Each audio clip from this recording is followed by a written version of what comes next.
नमस्कार दोस्तों, स्वागत है हमारे यूट्यूब चैनल भाषा कुंज पर। हम यहाँ पर यूजीसी नेट दिसंबर 2019 के पेपर को हल करेंगे। तो जो हमारा पहला प्रश्न है, इस प्रश्न पत्र में 100 बहुविकल्पीय प्रश्न होते हैं जिसमें कि प्रत्येक प्रश्न के 2 अंक होते हैं। इस प्रश्न में 2 कथन दिए हैं। पहला जो कथन है वह है, आधुनिकता एक अनवरत और अंतहीन प्रक्रिया है। और उसके फिर तर्क दिया है, क्योंकि प्रत्येक परिवर्तन नए सिद्धांतों और संभावनाओं को जन्म देता है। पहला विकल्प इसमें जो दिया गया है, ए गलत और आर सही है। दूसरा जो है वह ए सही और आर सही है। और तीसरा जो है ए गलत और आर सही है। चौथा ए सही और आर गलत है। तो इसमें जो हमारा उत्तर है वह है दूसरा, दोनों सही है। दोनों सही है। कैसे? तो यह इस वजह से कि आधुनिकता शब्द नवीनता का बोध कराता है। आधुनिकता शब्द जो हो वह एक नवीनता का बोध कराता है। नवीनता का बोध कराता है। यह एक अनवरत लगातार और अंतहीन, कभी न खत्म होने वाली प्रक्रिया है। यह सदैव परिवर्तित होते रहता है और प्रत्येक परिवर्तन नए संशयों, सिद्धांतों और संभावनाओं को जन्म देता है। अतः स्थापना ए और आर दोनों सही हैं। अगला हमारा प्रश्न है, दिवस का अवसान समीप था, गगन था कुछ लोहित हो चला, तरु शिखा पर थी अब राजती कमल पर कमलिनी कुल वल्लभ की प्रभा। यह प्रश्न लगभग कई बार पूछा गया है और लगातार यह पूछा जाता रहा है। तो इसमें जो है इसका तर्क दिया गया है, जो पहला सूर्यास्त हो गया था, आसमान में लालिमा फैलने लगी थी, चिड़िया अपने नीड़ों में विश्राम कर रही थी, पेड़ों की फुनगियों पर सूरज की आखिरी किरणें विराजमान थी। इसमें दिया गया है ए और बी, बी और डी, बी और सी और ए और सी। तो इसमें जो हमारा राइट आंसर है वह है दूसरा, बी और डी। आसमां में लालिमा फैलने लगी थी और डी, पेड़ों की फुनगियों पर सूरज की आखिरी किरणें विराजमान थी। उपरोक्त पंक्तियाँ अयोध्या सिंह उपाध्याय हरिओ द्वारा रचित महाकाव्य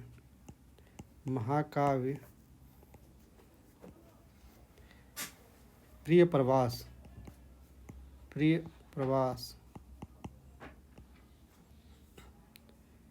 किस सर्ग से है? प्रथम सर्ग से। यह खड़ी बोली का प्रथम महाकाव्य है। खड़ी बोली का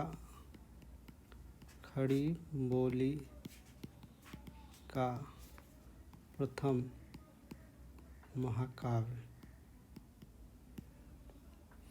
इसकी कथा वस्तु का जो आधार है, इसकी कथा वस्तु का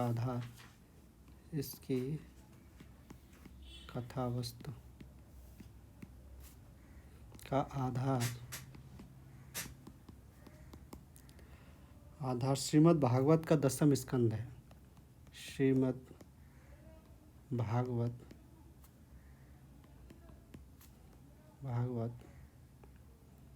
का 10वां स्कंद।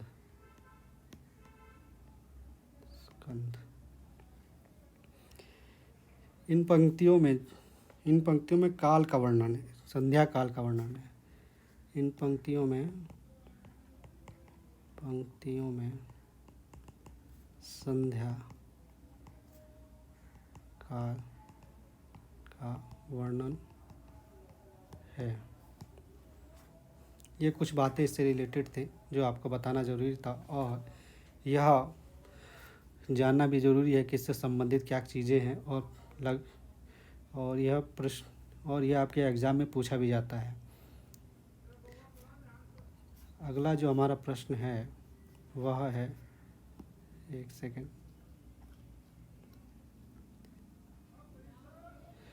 निम्नलिखित काव्य पंक्तियों को उनके रचनाकारों के साथ सुमेलित कीजिए। इसमें दो सूचियाँ दी हुई है, एक सूची है काव्य पंक्तियों की और दूसरी है रचनाकार की। तो पहले हम पंक्तियाँ देख लेंगे कौन कौन सी हैं। कौन परी यह बानी अर नित नीर भरी गगरी ढरकावे। दूसरा है गुल गुली गिल में गलीचा है, हैं गुनी जन है चांदनी है चिक है चिरागन की माला है। तीसरा है सेवक सिपाही हम उन रजपूतन के, दान जुद्ध जुर्बे में नेकूजे ना मुरके। तीसरा है अभिधा उत्तम काव्य है मध्य लक्षणालीन, अधम व्यंजना रस विरस उल्टी कहत नवीन। और रचनाकार दिए हुए हैं, यहाँ देश दिया हुआ है लेकिन यह देव है, देव, कवि देव। दूसरे हैं पद्माकर, तीसरे हैं ठाकुर और चौथे हैं प्रताप शाही और भिखारी दास। नीचे उसमें दिया गया है कि विकल्प कौन सा है। तो इसमें जो विकल्प होगा हमारा वह होगा दूसरा, यानी कि कौन परी यह बानी अर नित नीर भरी घर गगरी ढरकावे। तो इसके जो हैं वह हैं प्रताप शाही, प्रताप शाही इसके रचनाकार हैं। गुल गिली गिल में गलीचा है, गुनी जन है चांदनी है चिक है चिरागन की माला है, चिरागन की माला है। उसके जो रचनाकार हैं वह हैं पद्माकर, पद्माकर। सेवक सिपाही हम उन रजपूतन के, दान जुद्ध जुर्बे में नेकूजे ना मुरके। इसके रचनाकार हैं ठाकुर, ठाकुर। अभिधा उत्तम काव्य है मध्य लक्षणालीन, अधम व्यंजना रस विरस उल्टी कहत नवीन। इसके रचनाकार हैं आपके कविदेव। इस तरह से हमारा जो ऑप्शन सही होगा वह है दूसरा, 4 2 3 1। अगला हमारा प्रश्न है, अस्मिता मूलक विमर्श को किस साहित्यिक पत्रिका ने सर्वाधिक संवर्धित किया। तो इसका जो आंसर होगा हमारा वह होगा हंस। हंस से संबंधित कुछ बातें आपको मैं यहाँ पे बता दूँ। हंस पत्रिका जो है वो 1930 ईस्वी में प्रकाशित हुई थी, बनारस में प्रकाशित, बनारस में। इसके पहले संपादक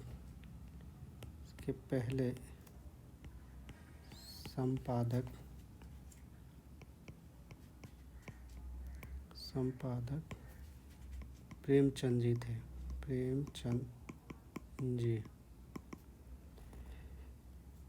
इस पत्रिका ने अस्मिता मूलक विमर्श को सर्वाधिक संवर्धित किया था, खास तौर पर दलित विमर्श, खास तौर पे दलित एवं स्त्री विमर्श को हिंदी की मुख्य धारा में, हिंदी की मुख्य धारा की केंद्रीय विषय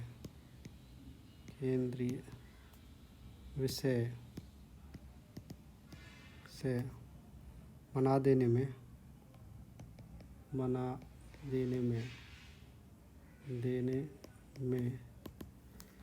इस पत्रिका का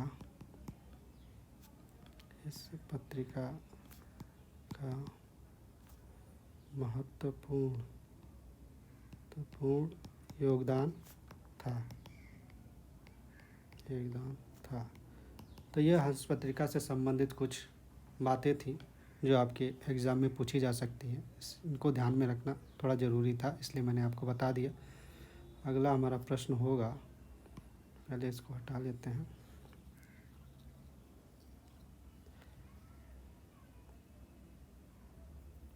ना खास हिंदी ना खास उर्दू, ज़बान गोया मिली जुली हो, यह कथन किसका है? तो हमारे सामने 4 ऑप्शंस हैं। शिव प्रसाद सितारे हिंद, भारतेंदु हरिश्चंद्र, राजा लक्ष्मण सिंह, जॉर्ज ग्रियर्सन। तो इसका जो आंसर होगा वह शिव प्रसाद सितारे हिंद। शिव प्रसाद सितारे हिंद के बारे में कुछ चीज़ें हम यहाँ पे जान लेते हैं। शिव प्रसाद सितारे हिंद हिंदी और उर्दू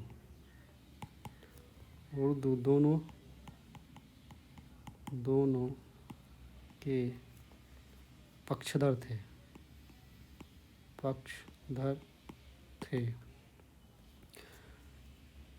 1845 में इन्होंने 1845 में बनारस अखबार नामक एक हिंदी पत्र निकाला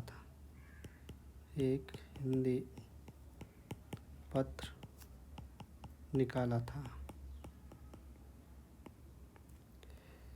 जिसके माध्यम से हिंदी का इन्होंने प्रचार प्रसार किया था।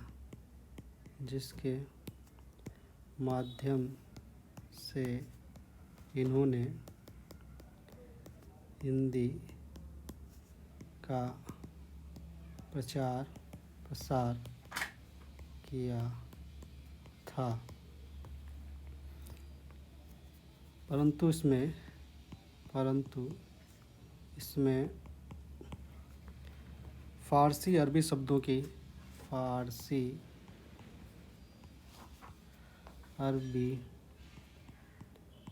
अरबी शब्दों की अधिकता थी।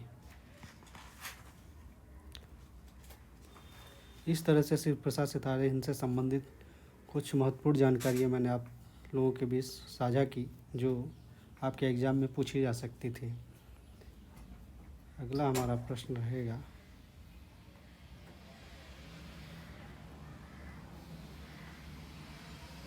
मैं कहता हूँ आखिन देखी, तू कहता कागज़ की लेखी, इस काव्य पंक्ति का आशय है।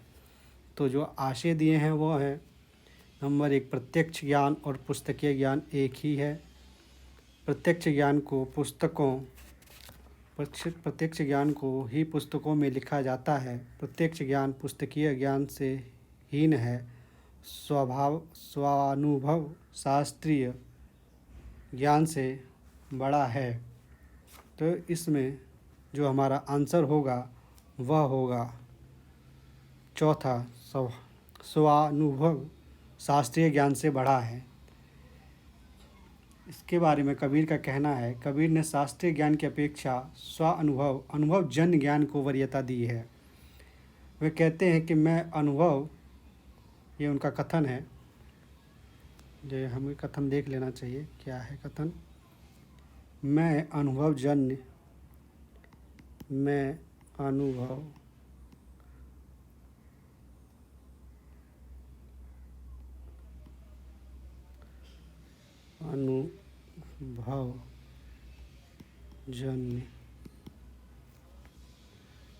ज्ञान को महत्व देता हूँ।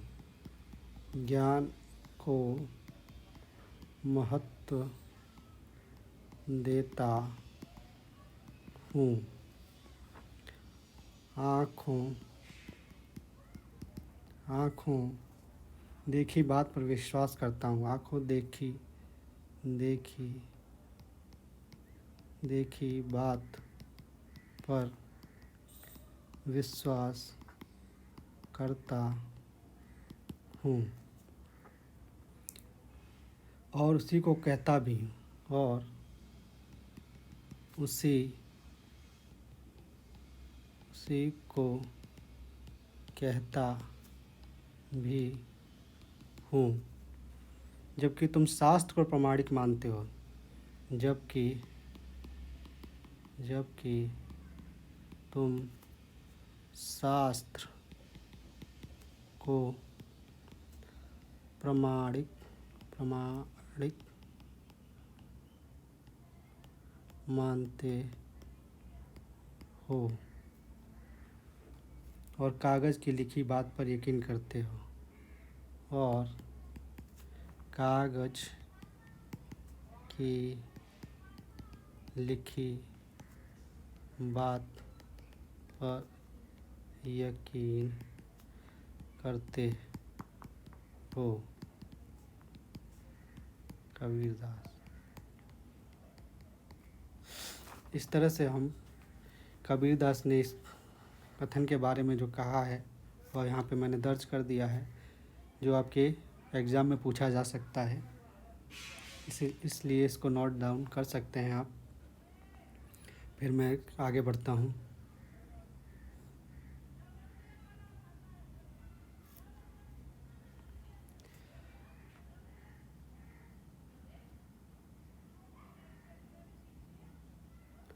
अगला हमारा जो प्रश्न है वह है, निम्नलिखित में से गीति नाट्य हैं।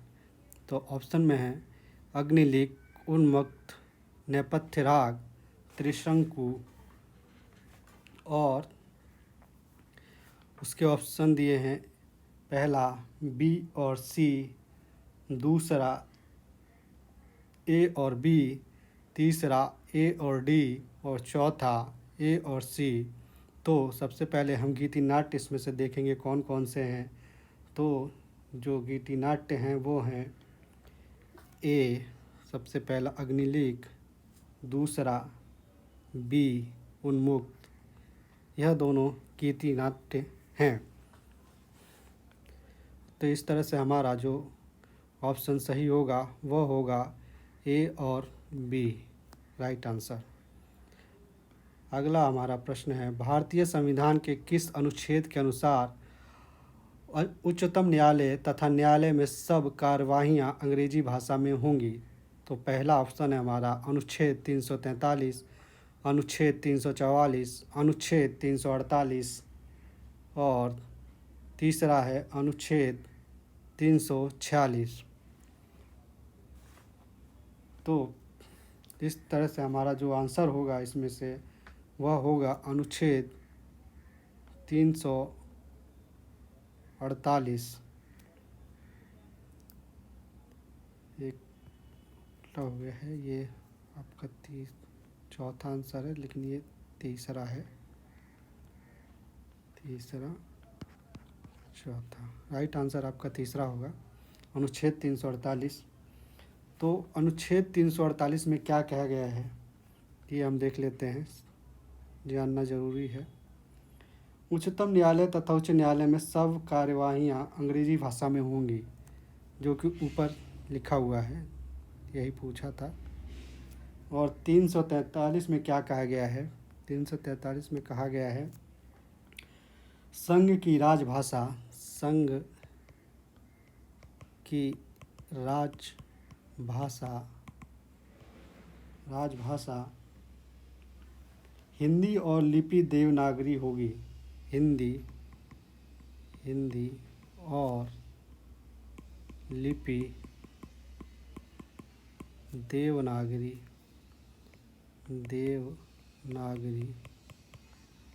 होगी। 344 में क्या कहा गया है, राष्ट्रपति द्वारा राजभाषा आयोग, राष्ट्रपति द्वारा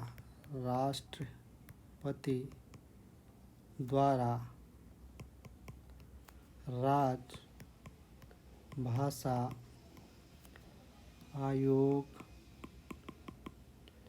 आयोग एवं समिति के गठन से संबंधित है, एवं समिति के गठन से संबंधित है। और 346 में क्या कहा गया है? 346 में एक राज्य और दूसरे राज्य के बीच एक राज्य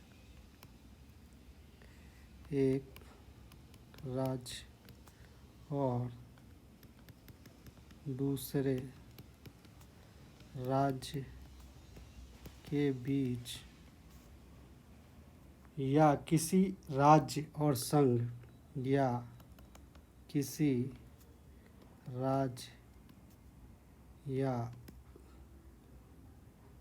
राज्य और संघ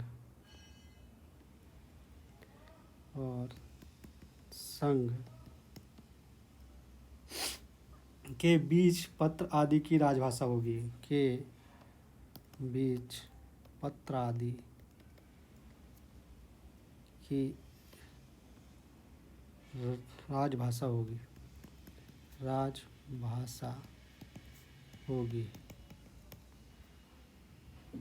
इस तरह से इन चारों अनुच्छेद में जो कहा गया है उसमें 343 के अनुच्छेद में कहा गया है कि संघ की राजभाषा हिंदी और लिपि देवनागरी होगी। और अनुच्छेद 344 में कहा गया है राष्ट्रपति द्वारा राजभाषा आयोग एवं समिति के गठन से संबंधित है। यह अनुच्छेद 348 में कहा गया है उच्चतम न्यायालय तथा उच्च न्यायालय में सब कार्यवाहियाँ अंग्रेजी भाषा में होंगी। 346 अनुच्छेद क्या कहता है? तो 346 अनुच्छेद कहता है एक राज्य और दूसरे राज्य के बीच या किसी राज्य और संघ के बीच पत्र आदि की राजभाषा होगी। यह जानना आप लोगों के लिए ज़रूरी था, इसलिए मैंने यहाँ पे ये डिस्कस कर लिया। आगे हम चलेंगे। एक सेकेंड।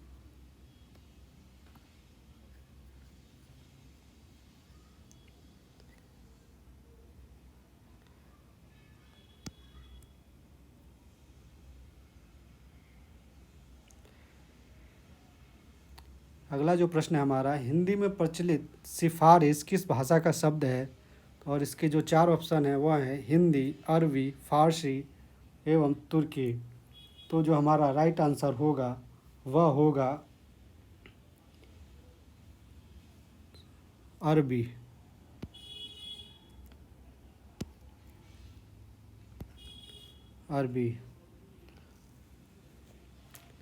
अगला प्रश्न है हमारा, प्रकाशन वर्ष की दृष्टि से निम्नलिखित काव्य कृतियों का सही अनुक्रम है।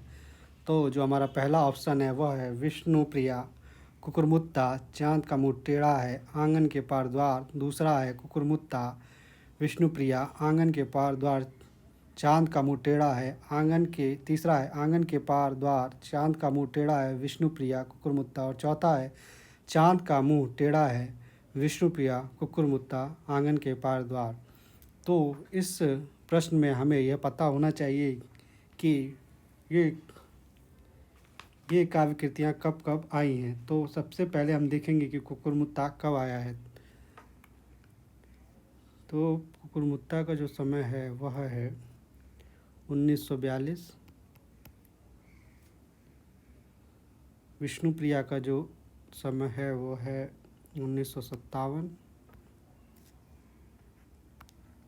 1957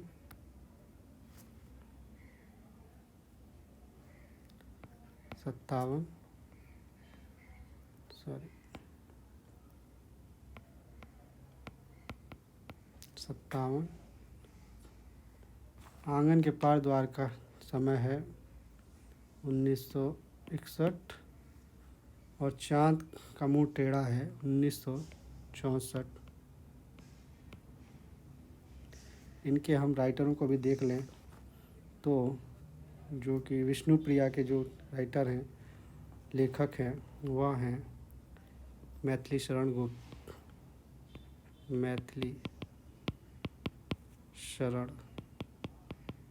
गुप्त।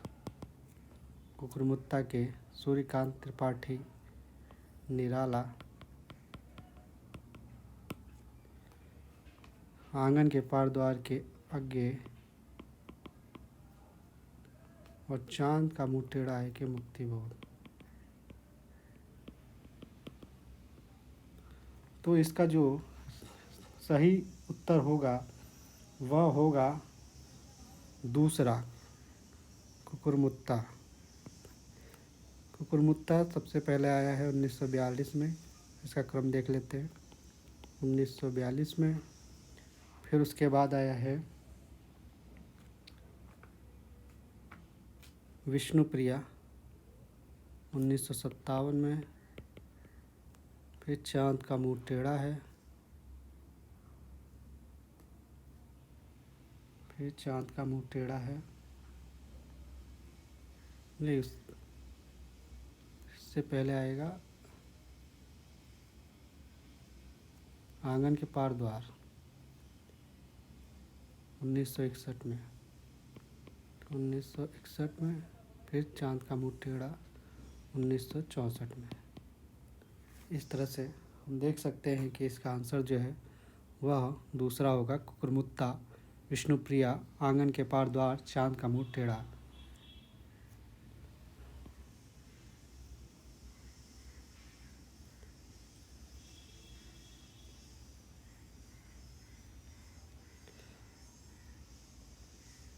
अगला जो हमारा प्रश्न है वह है, जमीन पक रही है किसका कविता संग्रह है। तो यह जो है कविता संग्रह वह है केदारनाथ सिंह जी का, नागार्जुन का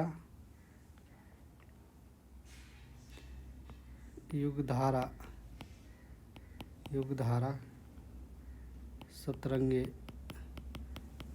पंखों वाली,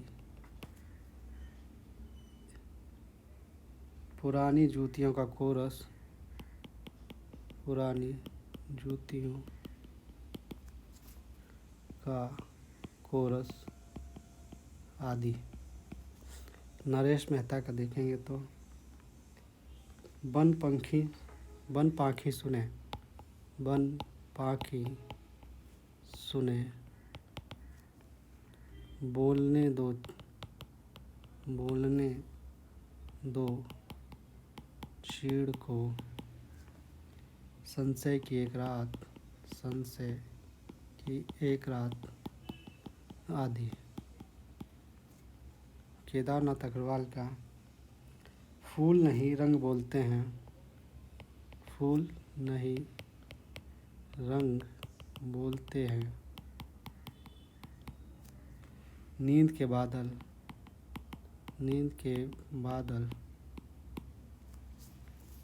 युग की गंगा आदि। केदारनाथ जी का एक तो ज़मीन पक रही है, उसके अलावा अकाल में सारस,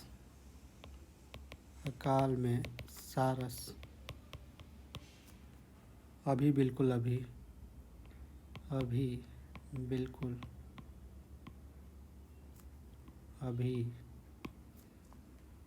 यहाँ से देखो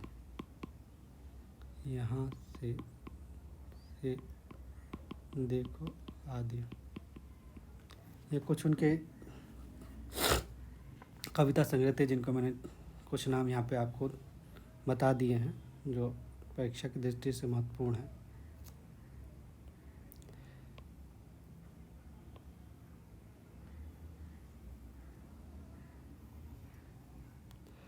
अगला जो प्रश्न है हमारा वह है, अंधेरे में कविता से संबंधित कौन सी टिप्पणियाँ रामविलास शर्मा की हैं। अंधेरे में जो पहला है, अंधेरे में कविता की मूल समस्या यही है कि मध्य वर्ग का बुद्धिजीवी सर्वहारा वर्ग से तादात्म्य कैसे स्थापित करे। दूसरा है, कवि मुक्तिबोध के लिए अस्मिता की खोज नहीं बल्कि अभिव्यक्ति की खोज है। मुक्तिबोध के काव्य संसार की पटभूमि असंदिग्ध रूप से ऐसी शासन व्यवस्था है जो निहायत चालाक होने के साथ ही बेहद आतताई है। मुक्तिबोध की मुख्य समस्या है अपना वर्ग छोड़कर दूसरे वर्ग के साथ तादात्म्य स्थापित करना।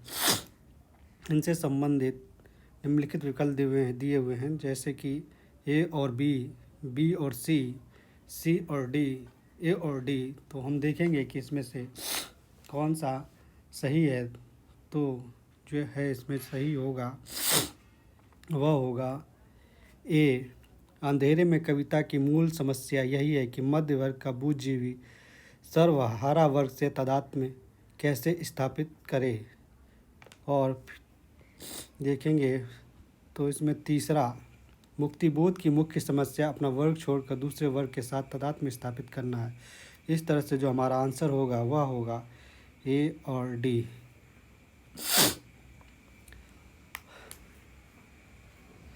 अंधेरे में कविता के संबंध में रामविलास शर्मा का कहते हैं कि मुक्तिबोध की कविता में मजदूर व किसान अनुपस्थित हैं।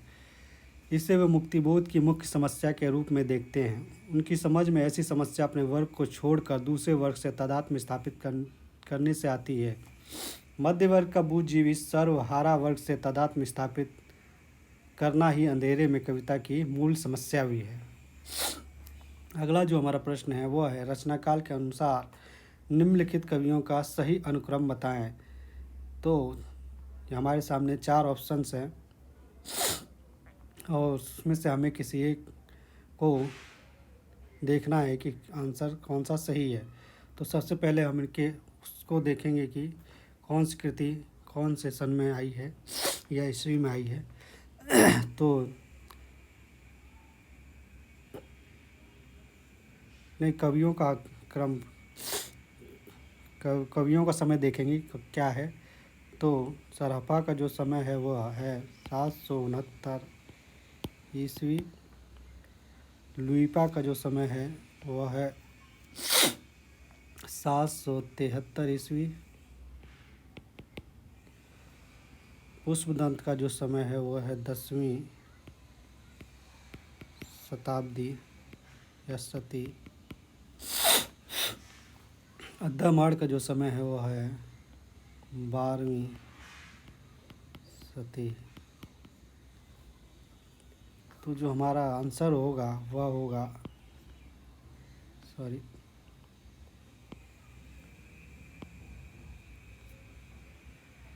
चौथा। कैसे? तो ये देखिए, सरापा का समय 769 ईस्वी। लुइपा का समय 773 ईस्वी। 773 ईस्वी। पुष्पदंत का समय जो है 10वीं शताब्दी, 10वीं सदी या शताब्दी। अद्दामाड़ का समय है 12वीं सदी। इस तरह से हमारा जो राइट आंसर होगा वह चौथा, सरापा, लुइपा, पुष्पदंत, अद्दामाड़।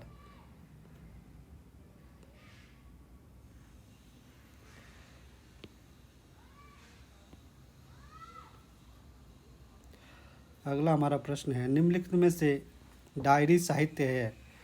तो हमारे सामने 4 ऑप्शन हैं, प्रवास की डायरी, एक साहित्य की डायरी, दिल्ली मेरा प्रदेश, ऋण जल, धन जल। और हमारे सामने 4 ऑप्शन हैं इससे संबंधित, ए और डी, बी और सी, ए और बी, ए और सी। तो जो हम देखेंगे तो इसमें जो डायरी साहित्य है वह है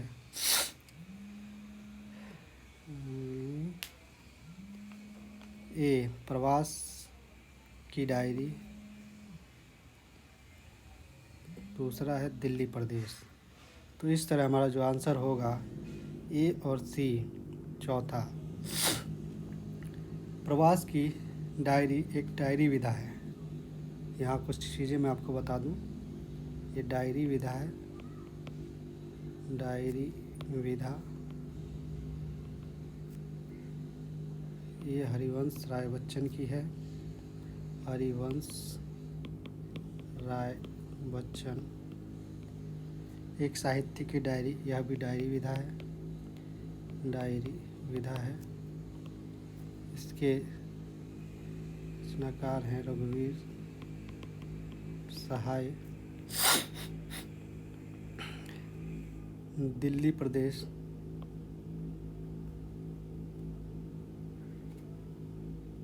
एक साहित्य की डायरी, यह है, सॉरी ये गलत हो गया, रघुवीर सहाय वाला।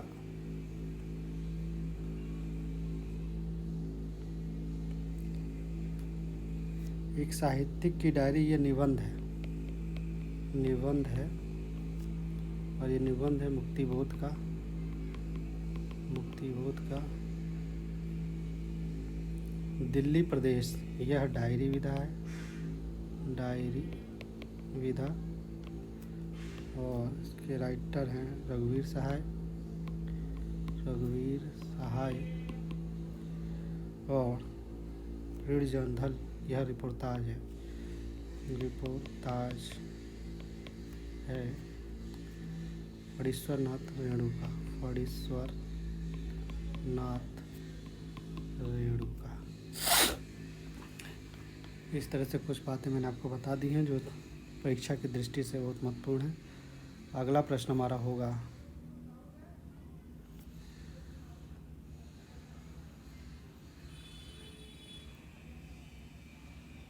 निम्नलिखित आचार्यों का सही काल क्रम चुनिए।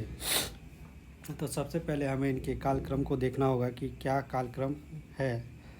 तो जो दंडी का समय है वह है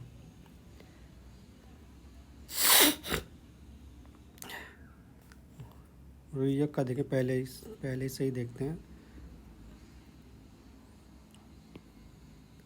रुइयक का 12वीं सदी, 12वीं सदी। कुंतक का 10वीं से 11वीं सदी। आनंदवर्धन का 9वीं सदी और दंडी का 7वीं सदी। तो जो हमारा आंसर होगा वह होगा चौथा। कैसे, तो देखते हैं। दंडी का समय जो है वो है 7वीं सदी,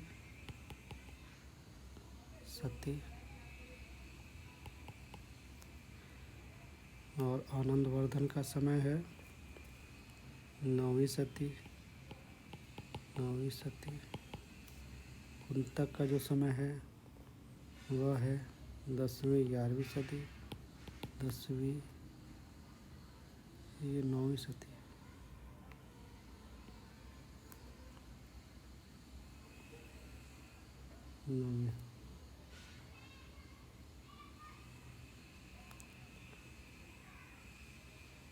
सॉरी, फिर से बताता हूँ, कुछ गड़बड़ हो गया है।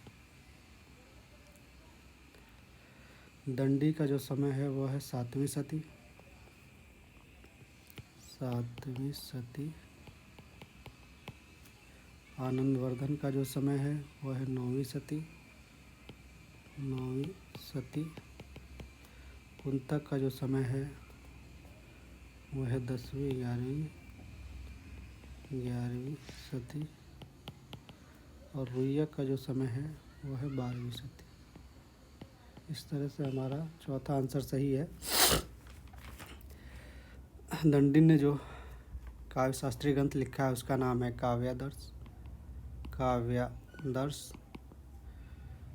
आनंदवर्धन ने जो काव्य शास्त्रीय ग्रंथ लिखा है उसका नाम है ध्वन्यालोक, ध्वन्यालोक। कुंतक ने जो काव्य शास्त्रीय ग्रंथ लिखा उसका नाम है वक्रोतिजीवितम,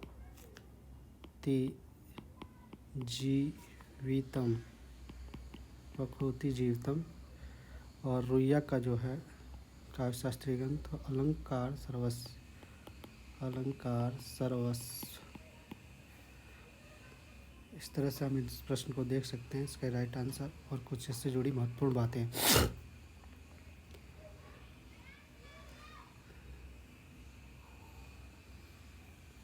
अगला जो हमारा प्रश्न होगा वह है निम्नलिखित में से कौन सी बोली पश्चिमी हिंदी की नहीं है। तो जो होगी, नहीं होगी, वह होगा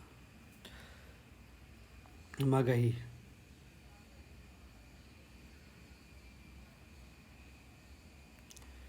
मगही।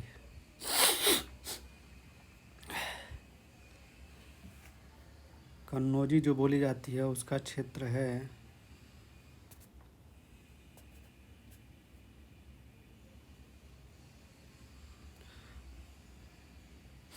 पश्चिमी हिंदी। पश्चिमी हिंदी की बोली है यह पश्चिमी हिंदी कन्नौज। बुंदेली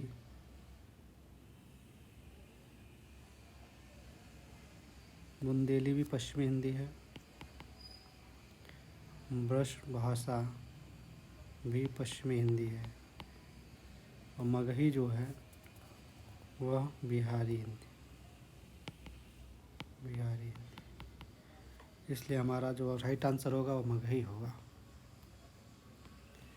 अगला जो प्रश्न है वह है भाषा ठीक करने से पहले मैं मनुष्यों को ठीक करना चाहता हूँ, समझे। प्रस्तुत संवाद चंद्रगुप्त नाटक के किस पात्र का है? तो यह जो पात्र है वो है हमारा चाणक्य।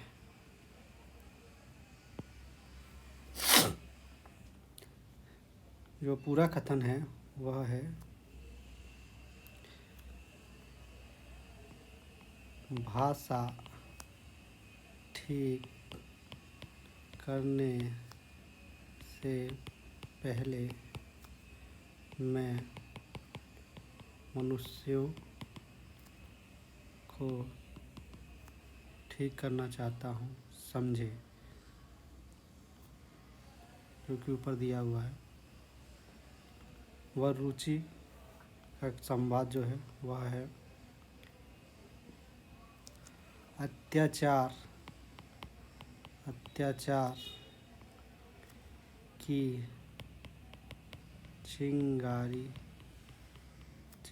साम्राज्य का हरा भरा कानन दग्ध कर देगी।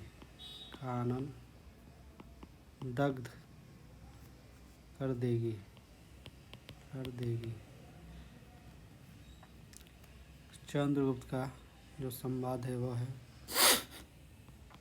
संसार भर की नीति और शिक्षा का अर्थ मैंने यही समझा है कि आज आत्मसम्मान के लिए मर मिटना ही दिव्य जीवन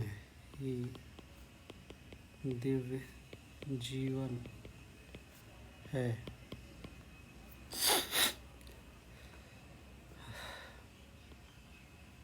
और जो राक्षस का संवाद है वो है चाणक्य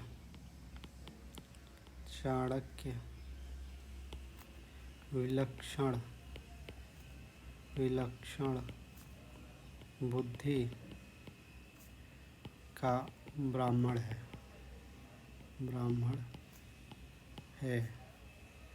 उसकी प्रखर प्रतिभा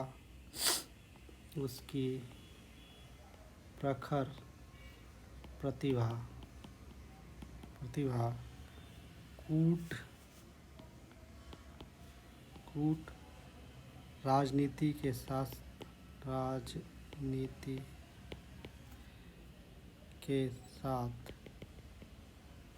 रात दिन जैसे खिलवाड़ किया करती है। इस प्रश्न से ये कुछ महत्वपूर्ण संवाद थे जो इन लोगों ने कहे हैं, वरुचि, चाणक्य और चंद्रगुप्त और राक्षस ने, जो मैंने यहाँ पे आपको बताए। अगला प्रश्न है हमारा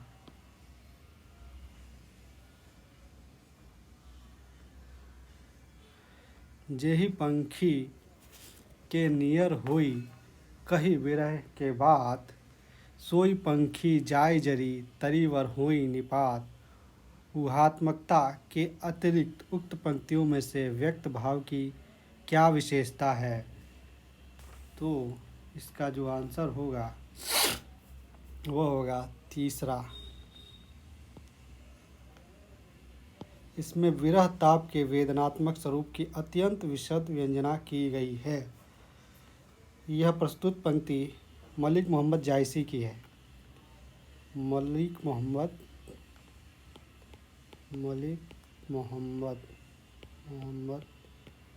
जायसी की है। किस कृति से है? कृति है इनकी पद्मावत, उससे ली गई है। पद्मावत काव्य के नागमती वियोग खंड से ली गई है। नागमती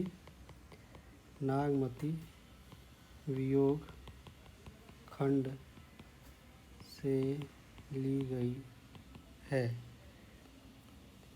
अपने विरह व्यथा का वर्णन करते हुए नागमती कहती हैं कि मैं जिस पक्षी के पास जाकर अपनी विरह व्यथा सुनाती हूँ, वही पक्षी मेरी विरहाग्नि की ज्वाला से जलकर भस्म हो जाता है और उस वृक्ष के सारे पत्ते जल जाने के कारण वह पत्ताहीन हो जाता है।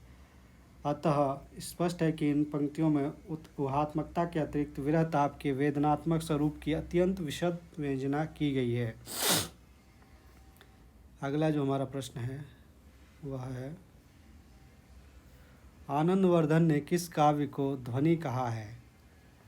तो इसमें देखेंगे तो 4 ऑप्शन है। पहला ऑप्शन है जिसमें शब्द और अर्थ दोनों अपना महत्व बनाए रखकर अर्थ प्रतिपादन करें। दूसरा है जिसमें शब्द की सत्ता, गौण और अर्थ की सत्ता प्रमुख हो। तीसरा है जहाँ शब्द और अर्थ दोनों अपने अर्थ का उत्सर्जन कर व्यंग्यार्थ को अभिव्यक्त करें। चौथा है जहाँ अर्थ की सत्ता गौण और शब्द की सत्ता प्रधान हो। तो इसमें जो हमारा आंसर होगा वह होगा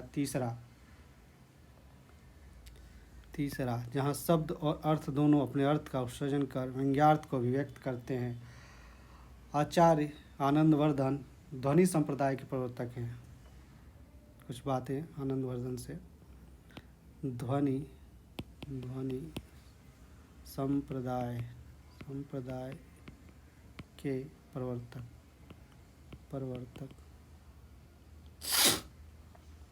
ध्वनि काव्य के संबंध में उनका मत है कि जहाँ शब्द और अर्थ दोनों अपने अर्थ का उत्सर्जन कर व्यंग्यार्थ को व्यक्त करें, अर्थात जिस काव्य में वाच्यार्थ से अधिक चमत्कारपूर्ण व्यंग्यार्थ होता है वही ध्वनि काव्य होता है। इस तरह से वह इस बात को बताते हैं कि जहाँ शब्द और अर्थ दोनों अपने अर्थ का उत्सर्जन कर व्यंग्यार्थ को व्यक्त करें वही व्यंग्यार्थ होता है। अगला प्रश्न है हमारा, इनमें से कौन से अलंकार सादृश्य मूलक हैं? तो देखेंगे इसमें 4 ऑप्शन दिए हुए हैं। विभावना, व्यतिरेक, उत्प्रेक्षा, असंगति। और विकल्प उसमें से चुनने हमें ए और डी, बी और डी, और बी और सी, और ए और सी।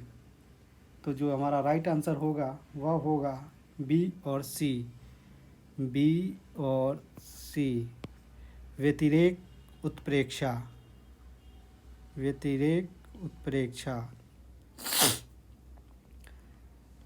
जो सादृश्य मूलक अलंकार होते हैं वह हैं उत्प्रेक्षा, उपमा, रूपक, संदेह आदि।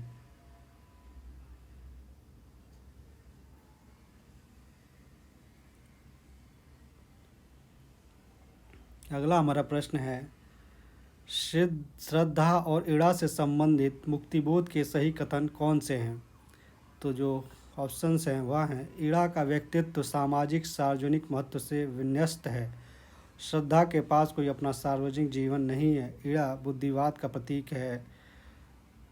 और चौथा, श्रद्धा में आत्मबद्ध भावुकता का अभाव है।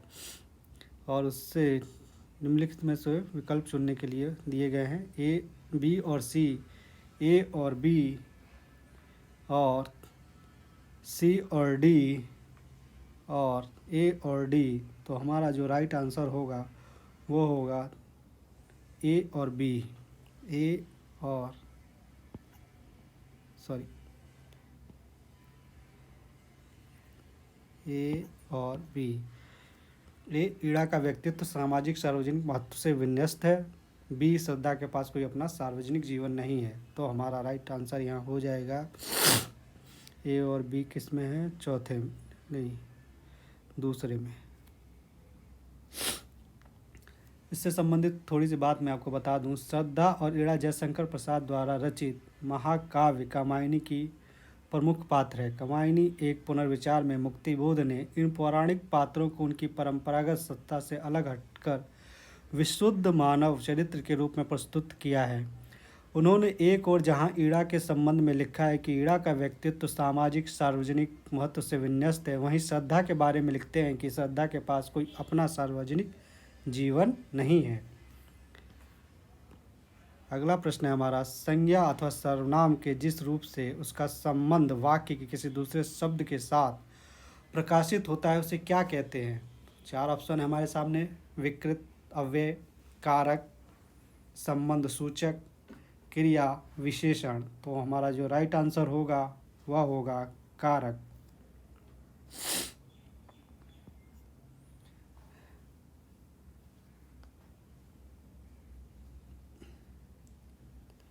अगला प्रश्न है हमारा, उर्वशी के तृतीय अंक के आधार पर कौन से कथन सही हैं?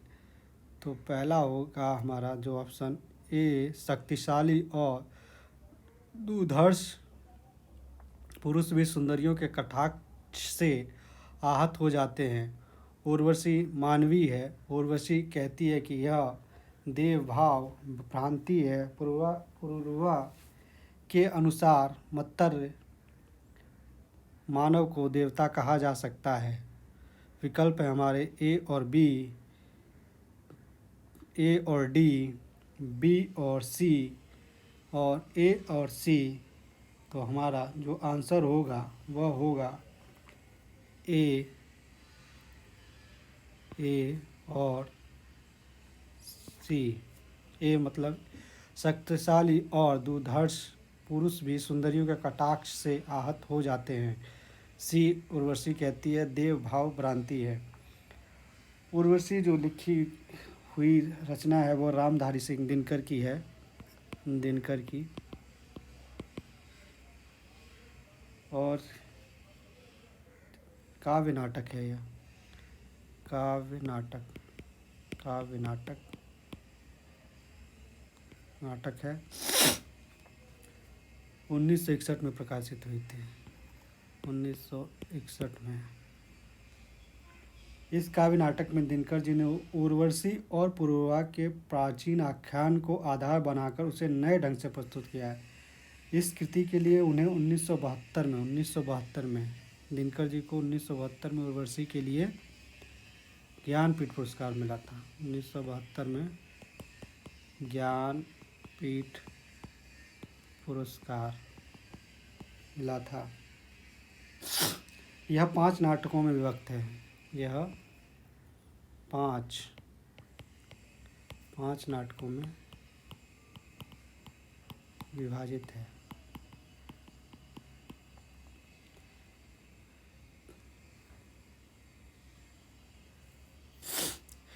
इस तरह से इससे संबंधित कुछ बातें थी जो परीक्षा की दृष्टि से बहुत अत्यंत महत्वपूर्ण थी, इसलिए मैंने यहाँ पर थोड़ी सी चीज़ें बता दी आपको। अगला प्रश्न है कथन और कारक का, जिसमें कि पहला तर्क है, स्थापना है। जैसे विश्व में विश्व आत्मा की अभिव्यक्ति होती है वैसे ही नाटक में रस की, क्योंकि संघर्ष की नाट्य स्थितियों में ही रसास्वादन की प्रक्रिया विकसित होती रहती है। हमारे सामने 4 ऑप्शंस हैं। ए सही, आर सही, ए गलत, आर सही, ए गलत, आर गलत, ए सही, आर गलत। तो जो हमारा राइट आंसर होगा वह होगा 1, दोनों सही हैं। कैसे? जैसे विश्व आत्मा की अभिव्यक्ति होती है वैसे नाटक में रस की, क्योंकि संघर्ष की नाट्य स्थितियों में ही रसास्वादन की प्रक्रिया विकसित होती रहती है।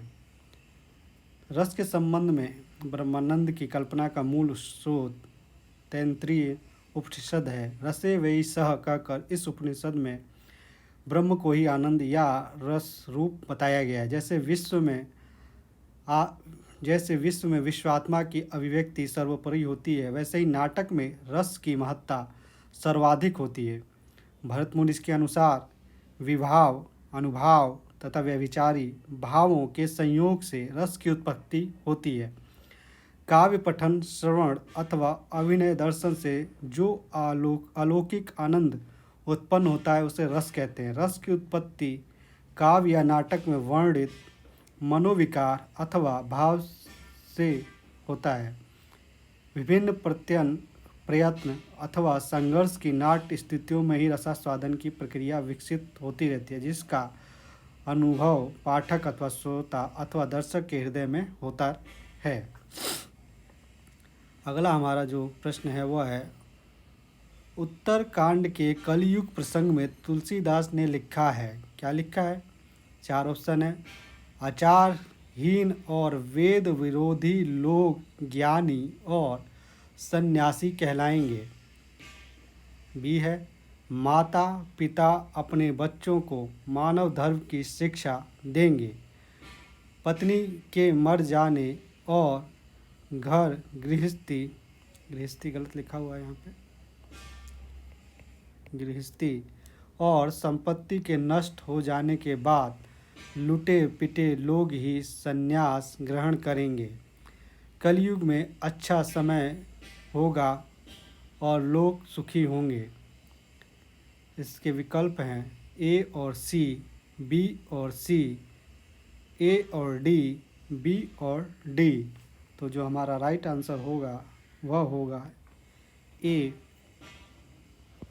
आचारहीन और वेद विरोधी लोग ज्ञानी और सन्यासी कहलाएंगे। सी, पत्नी के मर जाने और घर गृहस्थी और संपत्ति के नष्ट हो जाने के बाद लुटे पिटे लोग ही संन्यास ग्रहण करेंगे। इससे संबंधित तो जैसे हमारा ऑप्शन जो सही होगा वो होगा पहला ए और सी। रामचरितमानस तुलसीदास द्वारा रचित महाकाव्य, इसमें 7 कांड हैं। बाल कांड, अयोध्या कांड, अरण्य कांड, किष्किंधा कांड, सुंदर कांड, लंका कांड और उत्तर कांड। उत्तरी कांड में ही कलयुग के संबंध में तुलसीदास ने लिखा है। उत्तर कांड में कलयुग के संबंध में तुलसीदास लिखते हैं। क्या लिखते हैं? निराचार जो श्रुति पथ त्यागी, कलि जुग सोई ज्ञानी सो बैरागी। अर्थात जो आचारहीन और वेद विरोधी वेद मार्ग को छोड़े हुए हैं, कलयुग में वही ज्ञानी और सन्यासी कहलाएगा। फिर कहते हैं, जोबरना धम तेली कुम्हारा, स्वपच किरात कोल कलवारा। पनारी मुई गृह संपत्ति नासी, मूढ़ मुड़ाई हुई सन्यासी। अर्थात तेली, कुम्हार, चांडाल, भील, कोल और कलवार आदि जो वर्ण में नीच हैं, स्त्री के मरने पर अथवा घर की संपत्ति नष्ट हो जाने पर सिर मुड़ाकर सन्यासी हो जाते हैं। अगला प्रश्न है हमारा, निम्नलिखित में से विदेशी परिवेश पर आधारित कौन से उपन्यास नहीं है? तो हमारे सामने 4 ऑप्शन है। ए परिशिष्ट, बी चक्रव्यूह, सी वेदिन, डी सफ़र के साथी। 4 विकल्प है हमारे सामने, ए और सी, ए और बी, बी और सी, ए और डी। तो हमारा जो आंसर होगा वह होगा ए परिशिष्ट, बी चक्रव्यूह। आंसर हो जाएगा हमारा इसके बाद ए और बी किस में है, दूसरे में। परिशिष्ट उपन्यास गिरिराज किशोर जी ने लिखा है। गिरिराज किशोर जी ने लिखा है। इसकी विषय वस्तु क्या है? आईआईटी जैसे तकनीकी शिक्षा संस्थानों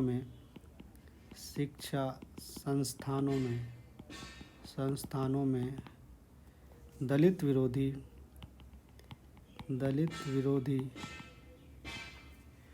वातावरण। चक्रव्यूह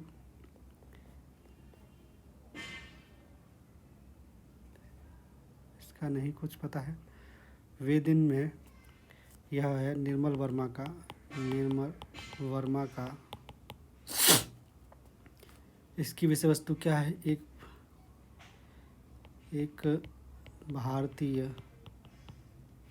प्रवासी छात्र की कहानी है। प्रवासी छात्र की कहानी है। सफ़र के साथी, इसकी राइटर हैं सुनीता जैन। विषय वस्तु है इसका भारतीय और पाश्चात्य परिवेश के कारण उत्पन्न समस्याएं।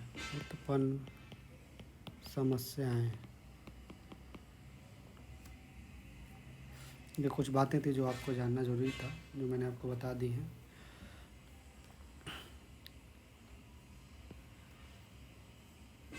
अगला जो हमारा प्रश्न है वह है प्रकाशन वर्ष की दृष्टि से निम्नलिखित काव्य कृतियों का सही अनुक्रम है। सही अनुक्रम जानने के लिए सबसे पहले हम देखेंगे कि किसका प्रकाशन काल क्या रहा है। तो पहले हम देख लेते हैं स्वप्न का जो प्रकाशन काल है वो है 1929 और साकेत का है 1931 और पल्लव का जो है 1926 और आंसू का जो है वो 1925। तो हम देखेंगे कि कौन सा हमारा ऑप्शन सही है। इसके हिसाब से तो होगा तीसरा। कैसे देखते हैं। आंसू का समय है 1925, पल्लव का समय है 1926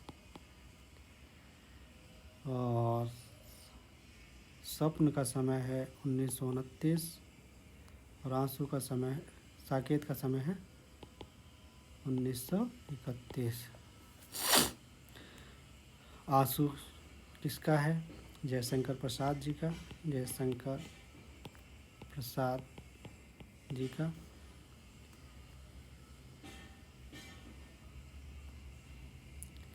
पल्लव है सुमित्रा नंदन पंत का। स्वप्न है रामनरेश त्रिपाठी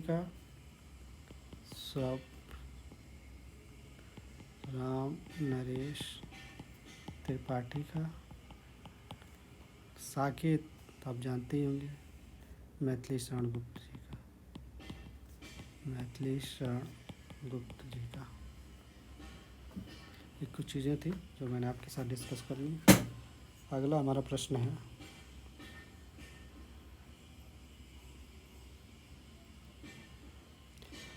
तात्विक दृष्टि से ना तो हम इन्हें कबीर को पूरे अद्वैतवादी कह सकते हैं और न एक ईश्वरवादी। कबीर से संबंधित यह विचार किसका है?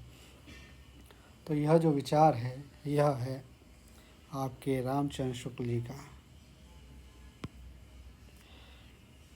कबीर के संबंध में रामचंद्र शुक्ल के जो कथन हैं वो थोड़े से मैं आपको बता दूं। 2-4 कथन हैं।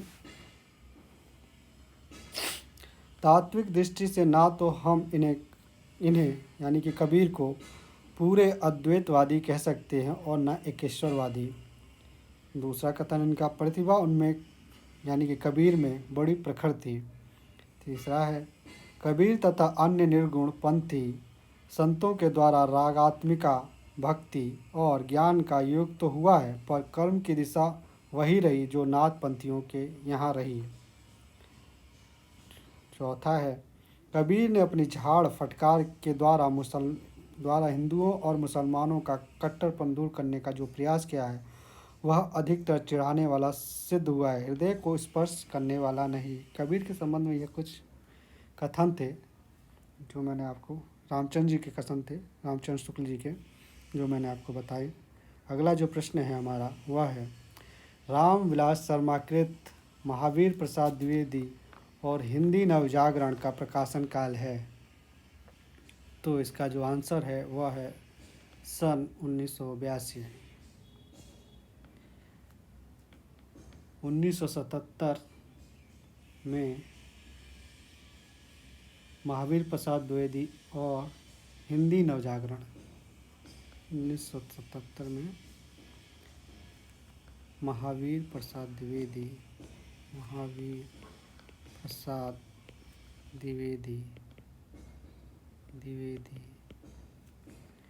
और हिंदी नवजागरण 1972 निराला की साहित्य साधना, निराला की साहित्य साधना,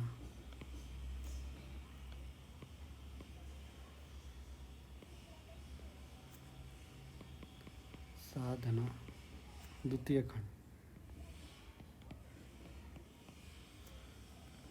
1965 में भारत की भाषा समस्या, भारत की भाषा समस्या। 1982 में कथा विवेचना और गद्य शिल्प, कथा विवेचना